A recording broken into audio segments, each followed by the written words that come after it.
The spotlight carved through the smoke-filled darkness of the Copa room like a blade, and Dean Martin stood at its center, bathed in white light, a glass of what everyone assumed was whiskey dangling loosely from his left hand. It was barely past 10 on a warm June evening in 1965, and the room was packed wall to wall with tourists, high rollers, Hollywood types, and locals who knew better than ask too many questions about who really owned this town. The Sands Hotel rose above the Nevada desert like a temple to excess, its neon signs promising dreams that usually ended in empty wallets and mourning regret. But inside the Copa room, none of that mattered. Here, Dean Martin was king. He'd been halfway through That's Amore, letting the familiar melody wash over the crowd like warm honey when he saw it. Not pointed at him, not yet, just resting there on the white tablecloth in front of a man in the front row, catching the stage lights, cold and metallic and impossible to ignore. A gun the audience hadn't noticed. The band kept playing, saxophones and trumpets filling the air with that sweet, uncomplicated sound that made everything feel like it would be okay. But Dean hadn't noticed.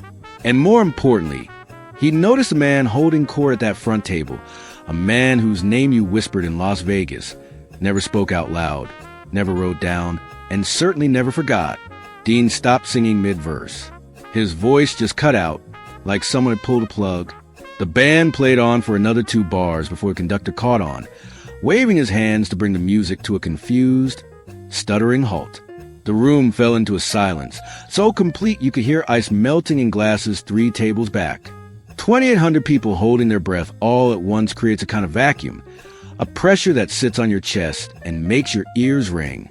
Dean Martin stood there at the microphone, looking out at that front table. And then he did something that would either make him a legend or get him killed before sunrise. He walked straight toward the mobster and handed him the microphone. But to understand what happened that night, to really grasp the weight of that moment and why it mattered, you need to understand Las Vegas in 1965. This wasn't a family-friendly tourist destination it would eventually become.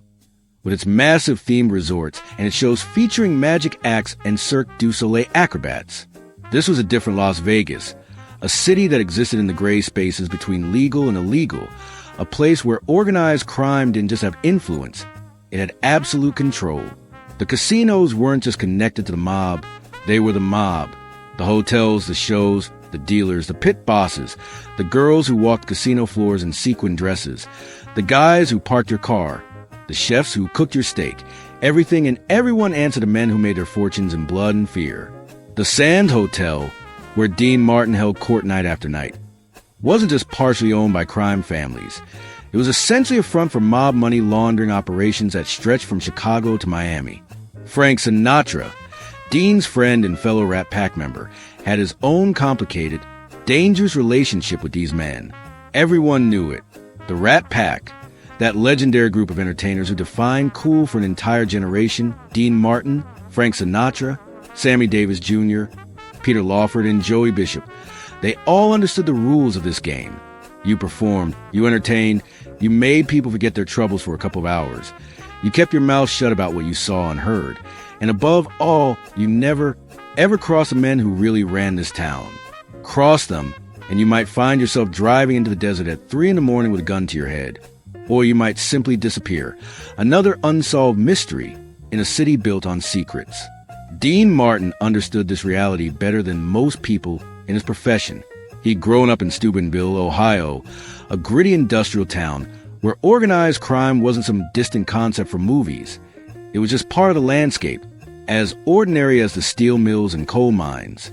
His father, Gaetano Crocetti, had worked in a barber shop that everyone in town knew was a front for illegal gambling operations. Young Dino Crocetti, before he became Dean Martin, had grown up watching these men operate. He'd seen how they talked, how they moved, how they commanded respect through a combination of charm and barely concealed violence. He knew what they were capable of.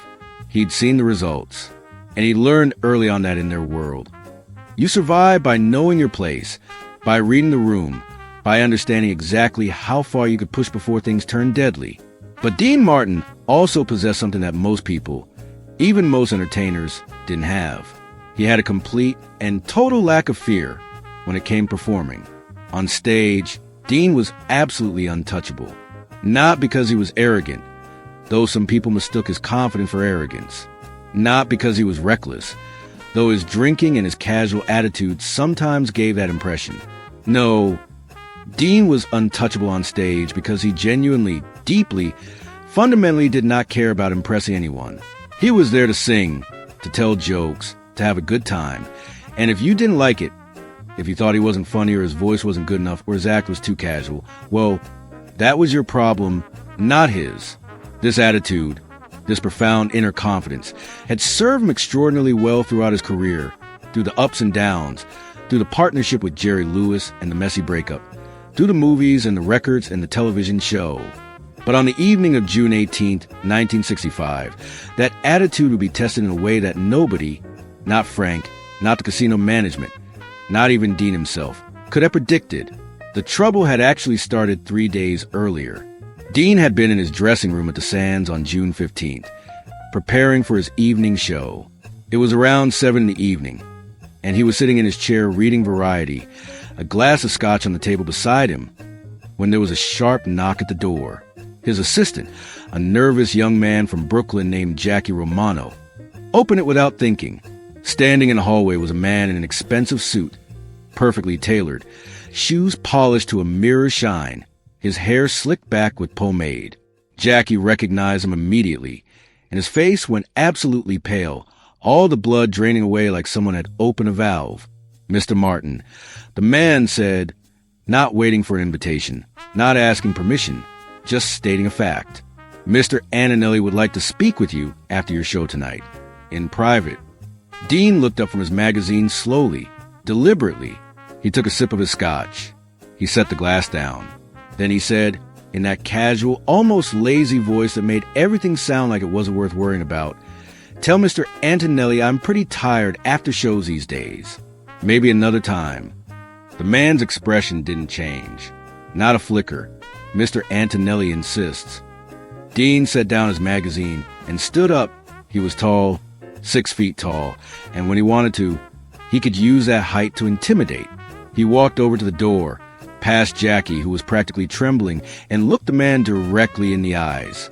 "Tell Mr. Antonelli that Dean Martin doesn't take meetings with people who send messengers. If he wants to talk to me, he can come in my dressing room himself and ask nicely, like a gentleman." The man stared at Dean for a long moment. You could see him processing this response, calculating, wondering if he'd heard correctly. Then he nodded slowly once. "I'll deliver your message, Mr. Martin." After the messenger left, Jackie practically collapsed against the wall. "Dean," he said, his voice shaking. "Dean, do you know who that was?" "That was Vincent Antonelli's guy. Vincent Antonelli. You can't just blow him off like that. You can't." Dean shrugged, walked back to his chair, picked up his magazine, and continued reading. I did, Jackie. I don't work for the mob. I work for Sands. And last I checked, I'm the one selling out shows here, not Vincent Antonelli." Jackie tried to explain, his words tumbling over each other in his panic. Vincent Antonelli wasn't just connected to organized crime. He wasn't just some low-level enforcer or numbers runner. He was one of the most feared men in the entire Nevada crime family. He had a reputation for violence that even other mobsters, men who'd killed people themselves, found excessive. He'd been linked to at least a dozen murders, though nothing had ever been proven, because the witnesses had a habit of disappearing or suddenly developing amnesia. When Vincent Antonelli wanted to meet with you, you met with him. You didn't ask questions. You didn't negotiate. You certainly didn't send messages back through his guys telling him to come ask you nicely. You just went. But Dean wasn't interested in any of that. He'd dealt with tough guys his whole life. He'd grown up around them in Steubenville. He'd worked for them in his early club days. He'd learned a long time ago that if you showed fear, if you let them see that they could push you around, you were finished. They'd own you forever. So he didn't show fear. He just went about his business. The next night, June 16th, Dean performed his usual show. He sang, he joked, he drank, he made it look effortless the way he always did. Afterwards, he was in his dressing room taking off his bow tie when that same messenger appeared at his door again.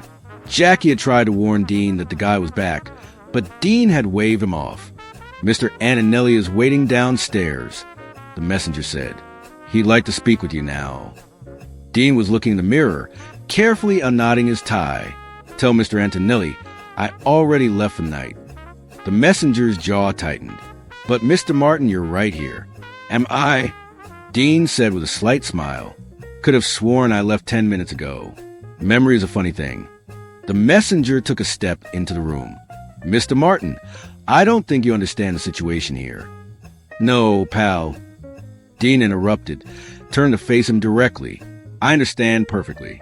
I understand that I just worked my ass off for 2 hours entertaining people. I understand that I'm tired. And I understand that I'm going to my room to have a drink and go to sleep. Now, you can stand there and argue with me, or you can deliver my message to your boss. Your choice." The messenger left without another word, but the look on his face suggested that this conversation was far from over. Jackie was beside himself with worry. "Dean, you're going to get yourself killed. You have to talk to Frank. He knows these guys. He can smooth this over. He can explain." But Dean refused. "I'm not getting Frank involved in this, Jackie. And I'm not meeting with some thug who thinks he can snap his fingers and I'll come running like a trained dog. I'm Dean Martin. I don't run for anybody." On June 17th, the day before the incident that would become legend, word started spreading around the sands that Vincent Antonelli was very, very angry. Casino staff who had connections to the mob, dealers, and pit bosses who'd grown up in the same neighborhoods as these guys, quietly warned Dean's people that he needed to make peace with Antonelli. They spoke in whispers, in corners, in employee areas where cameras didn't reach. The message was always the same. Dean was playing with fire, and he needed to back down before he got burned. But Dean still refused to meet with Antonelli. That evening, Dean's manager, a nervous man named Herman Citron, who'd been in the business for 30 years and had never seen anything like this, came to Dean's dressing room before the show. He was sweating, literally sweating through his expensive shirt. "Dean," Herman said, practically begging, "I'm begging you. Just take the meeting. 5 minutes. That's all. Just 5 minutes, and this whole thing goes away." "What does he want, Herman?" Herman hesitated. He looked around the room as if the walls might be listening. "I'm not completely sure, but I heard it has something to do with his girlfriend. She's a dancer at the Tropicana. Apparently, she's been talking about leaving Vegas, going to Hollywood to try making in pictures. Vincent thinks you've been encouraging her, putting ideas in her head about stardom." Dean actually laughed. "I've never even met the girl. I don't know what he's talking about." "It doesn't matter if it's true or not," Herman said desperately. "Vincent believes it, and that's all that matters. Just meet with him. Apologize. Tell him you'll stay away from her. Tell him whatever he wants to hear. Please, Dean. I've got a wife and kids." But Dean was immovable. "I'm not apologizing for something I didn't do. If Vincent Antonelli has a problem with me, he can bring up like a man, not through messengers and threats and all this cloak and dagger nonsense." Herman left the dressing room shaking his head, knowing that Dean had made up his mind and nothing would change it. He also knew that the situation was about to explode in a way that could end very, very badly for everyone involved. June 18th, 1965, the day everything came to a head. Dean arrived at the Sands around 6 in the evening for his 9 o'clock show. The moment he walked through the employee entrance, he could feel that something was different. The atmosphere in the hotel was tense, electric, like the air before a thunderstorm. Staff members were whispering to each other in clusters, then going silent when they saw Dean approaching. Security guards seemed more alert than usual, their eyes constantly scanning the casino floor, their hands never far from whatever they carried under their jackets. Something was happening, something big, but nobody would say what. At 8:30, Jackie came to Dean's dressing room looking absolutely terrified, his face white as a sheet. "Dean," he said, his voice barely above a whisper, "you need to cancel tonight's show. Right now. Tell them you're sick. Tell them anything." "Why would I do that, Jackie?" Vincent Antonelli bought out the first 3 rows. Him and about 20 of his guys. They're out there right now, waiting. "Dean, they're not here to watch you sing. They're here to send a message."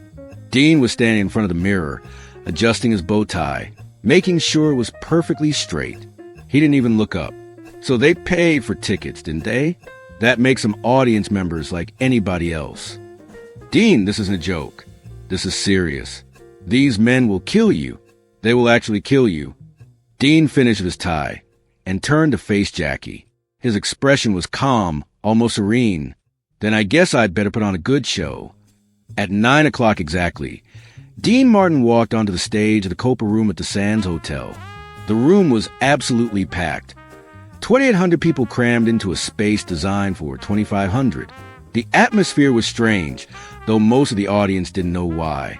There was tension in the air, a feeling that something was off, something was wrong, but they couldn't quite put their finger on what.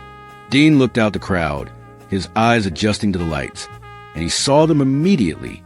The first 3 rows filled entirely with men in dark suits. No women, no couples, no tourists with cameras and big smiles. Just men in suits, sitting perfectly still, staring at the stage with expressions that revealed nothing. And in the center of the front row, directly in front of the stage where Dean stood, sat Vincent Antonelli. He was a massive man, easily 250 pounds, most of it muscle that had started to soften with age, but still carried the threat of violence. His face looked like it had been in 100 fights and won most of them. His nose had been broken multiple times. His knuckles were scarred, but it was his eyes that were truly frightening, cold and calculating. The eyes of a man who'd done terrible things and lost no sleep over them. And those eyes were locked directly on Dean Martin. Dean smiled at the audience, that famous Dean Martin smile that made everything seem easy and fun. "Good evening, ladies and gentlemen," he said into the microphone, his voice smooth as silk. "Welcome to the Sands. We've got a great show for you tonight. I'm going to sing some songs, tell some jokes, drink some drinks, and hopefully we'll all have a wonderful time. And if we don't, well, there's always the slot machines." The audience laughed, except for the first 3 rows. They sat in complete silence. Dean nodded to the band conductor, and they started playing "Ain't That a Kick in the Head," one of his signature songs. Dean sang, moving around the stage with his usual casual grace, making it look like he was having the time of his life, like there wasn't a care in the world. But his eyes kept drifting back to Vincent Antonelli. The mobster wasn't clapping, wasn't smiling, wasn't moving at all, just sitting there, staring, like a predator watching prey. Dean finished the first song, and the audience applauded enthusiastically. The sound filled the room, 2,800 pairs of hands coming together, except for the first 3 rows, where the men sat in absolute silence, their hands resting on the tables in front of them. Thank you," Dean said into the microphone. "You're too kind. Although I noticed some of you in the front rows, there seem a little quiet. Don't worry, I won't take it personally. I know it's hard to clap when your hands are busy holding guns." A nervous laugh rippled through the crowd. People weren't sure if he was joking or not. The men in the front rows didn't react at all. Vincent Antonelli's expression didn't change even slightly. Dean moved into his next song, "Memories Are Made of This," another crowd favorite. He was about halfway through the second verse when Vincent Antonelli reached into his jacket. Dean saw the movement and his voice faltered for just a fraction of a second. Just the tiniest hesitation that probably nobody else noticed, but the band noticed, and Dean noticed. But Antonelli wasn't pulling out a gun. He was pulling out a cigarette case, expensive silver, catching the light. He opened it slowly, deliberately, never taking his eyes off Dean. He extracted a cigarette, lit it with a matching silver lighter, and took a long drag. Then Antonelli did something that made the entire room uncomfortable. He made a gesture, simple but unmistakable. He drew his fingers slowly across his throat, from left to right, the universal sign for death. Dean saw it. The band saw it. People at the nearby tables saw it. A murmur went through the crowd, a sound like wind moving through trees. Conversation stopped mid-sentence. People turned to see what was happening. Dean stopped singing. Just stopped, his voice cutting out in the middle of a word. The band continued for a few more bars before trailing off into confused silence. The room became absolutely still. 2,800 people holding their breath, waiting to see what would happen next. You could hear the air conditioning hum.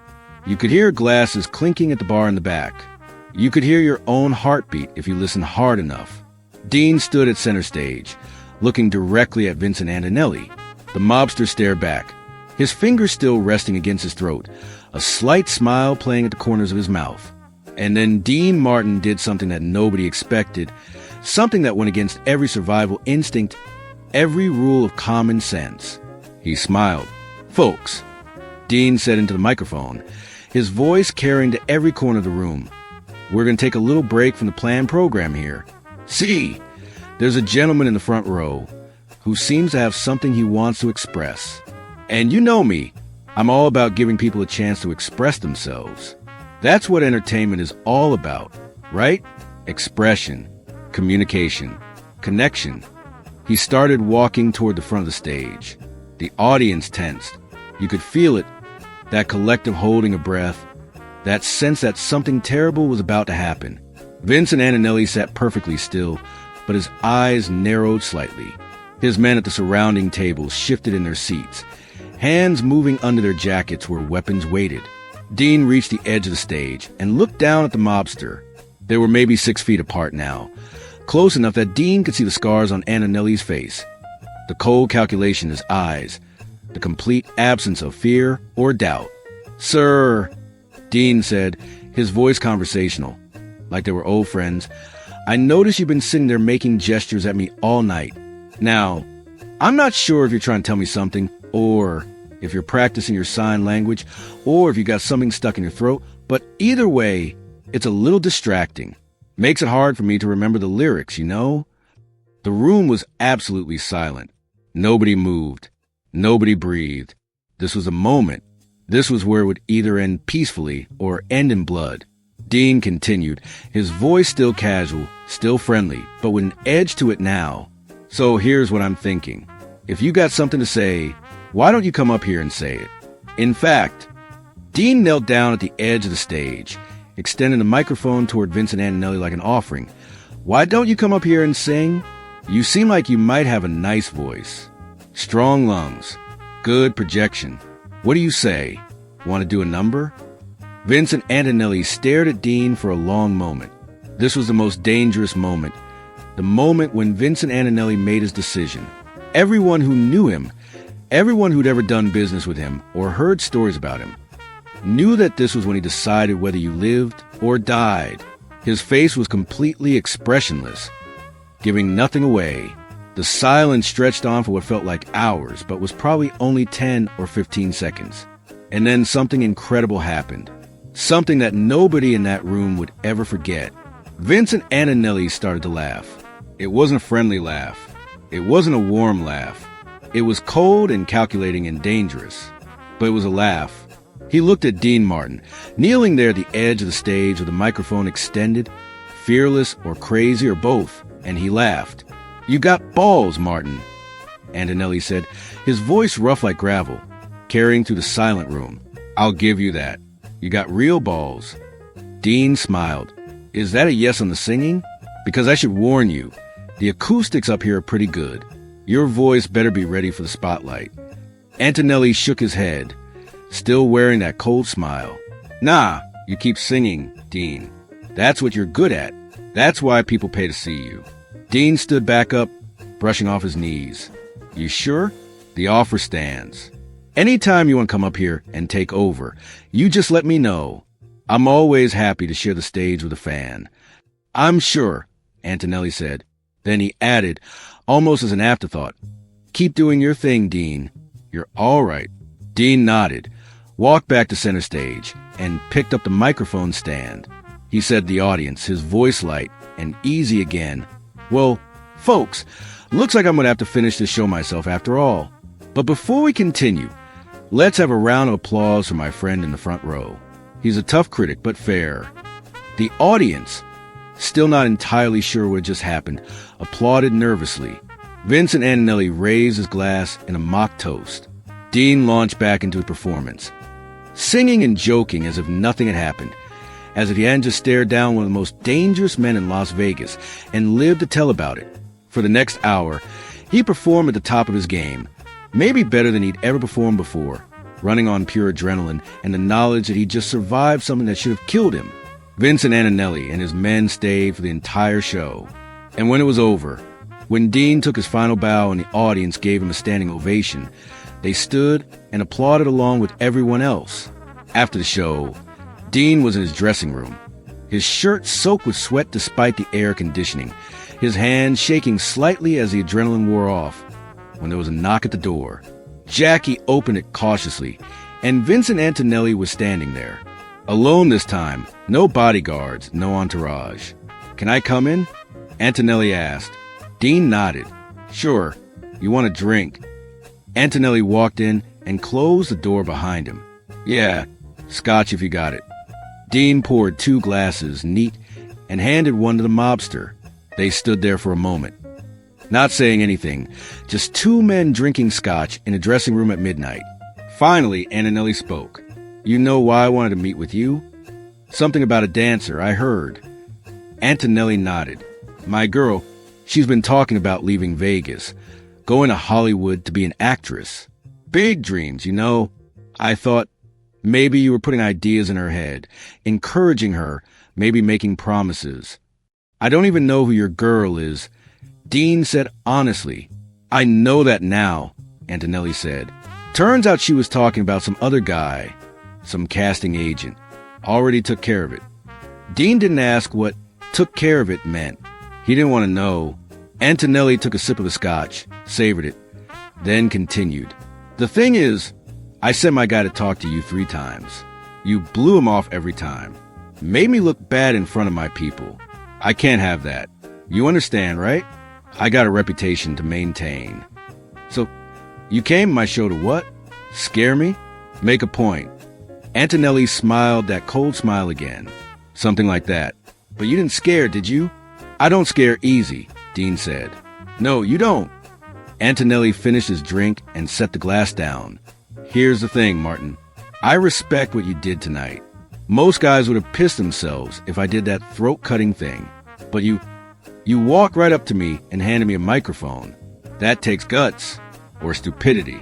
Maybe both," Dean said with a slight smile. Antonelli extended his hand. "We're good, Dean. You and me. You didn't do nothing wrong, and I respect a guy who stands his ground." Dean shook his hand. "Appreciate it, Vincent." Antonelli headed for the door, then stopped and turned back.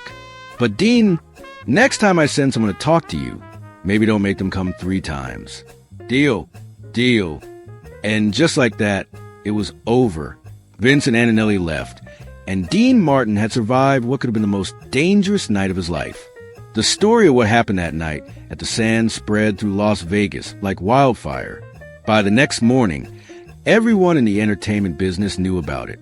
Every dealer, every showgirl, every singer and comedian and magician working the strip had heard some version of the story. Dean Martin had stood up to Vincent Antonelli and not only survived but earned the mobster's respect. The details changed with each retelling. Some versions had Dean pulling out a gun himself. Other versions had Antonelli actually coming on stage and the 2 of them singing a duet.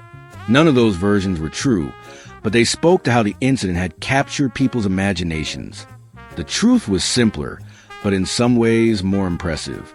Dean Martin had faced down a killer with nothing but his charisma and his courage. He'd refused to be intimidated. And in doing so, he'd changed something fundamental about how the mob viewed entertainers in Las Vegas. Before that night, performers were considered employees, expendable, replaceable. But Dean had shown that a performer with enough courage and talent could command respect even from the most dangerous men in the city. Frank Sinatra heard about what happened and called Dean the next day. "Are you out of your mind?" Frank asked, his voice a mixture of anger and admiration. "Do you know what Antonelli could have done to you? Do you have any idea how lucky you are?" "He could have done a lot of things," Dean said, "but he didn't." "Why did you do it, Dean? Why didn't you just meet with him when he first asked?" This whole thing could have been avoided. Dean thought about it for a moment, because if I had gone running the first time he snapped his fingers, I'd have been running for the rest of my life. These guys respect strength, Frank. You know that better than anyone. If you show weakness, they own you, so I didn't show weakness. Frank was quiet for a long moment. Then he laughed, that famous Sinatra laugh. "You crazy bastard." You're either the bravest guy I know or the dumbest. I can't decide which. Maybe both, Dean said, echoing what he'd told Antonelli. Over the years, the story continued to grow. Different people told different versions, each one more dramatic than the last. But the core remained the same. Dean Martin had faced down the mob and won. Not through violence or connections or money, but through sheer force of personality. That microphone he'd offered to Vincent Antonelli became a symbol of something larger, a statement that said, "You want to be in charge? Fine, take over. But until you do, I'm running this show." Vincent Antonelli and Dean Martin maintained a respectful distance after that night. They would occasionally see each other at restaurants or casinos, and they would nod in acknowledgement. Two men who understood each other perfectly. Antonelli even came to a few more of Dean's shows over the years. Always sitting in the front row, always applauding enthusiastically. A strange friendship built on mutual respect. In 1973, Vincent Antonelli was shot and killed outside a restaurant in Las Vegas. It was a mob hit, the result of some internal power struggle that Dean knew nothing about and wanted to know nothing about. But when he heard the news, Dean was quoted as saying, "Vince was a tough guy, but he was a fair guy. In his own way, he was a man of honor." Years later, when Dean was asked about that night in June 1965, he always downplayed it. He'd say things like, "People make too much of it. I just didn't want some guy in the front row ruining my show. So I addressed it. That's all. Nothing dramatic about it." But those who were there that night knew better. They'd seen something rare, a moment when courage and composure in the face of genuine danger turned a potentially deadly situation into something else entirely.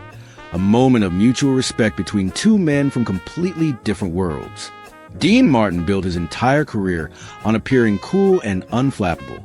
That was his brand, his image, the thing that set him apart from every other singer and comedian in the business. But that night at the Sands, it wasn't an act. He really was that cool. He really was that unflappable. And he really was that brave. The microphone he offered to Vincent Antonelli wasn't just a prop or a joke.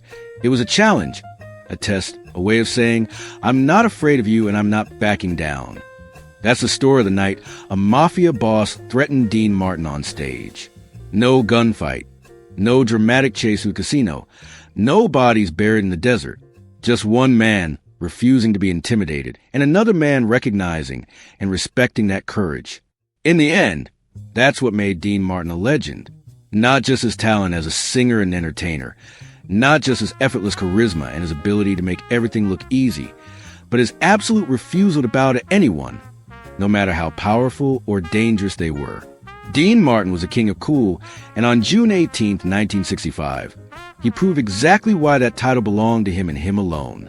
If you enjoyed this story about old Hollywood and the dangerous world of Las Vegas in its golden age, make sure to like this video and subscribe to the channel for more incredible stories from entertainment history. Hit that notification bell so you never miss an upload. And let me know in the comments what other Hollywood legends you'd like to hear about. Thanks for watching, and I'll see you in the next one.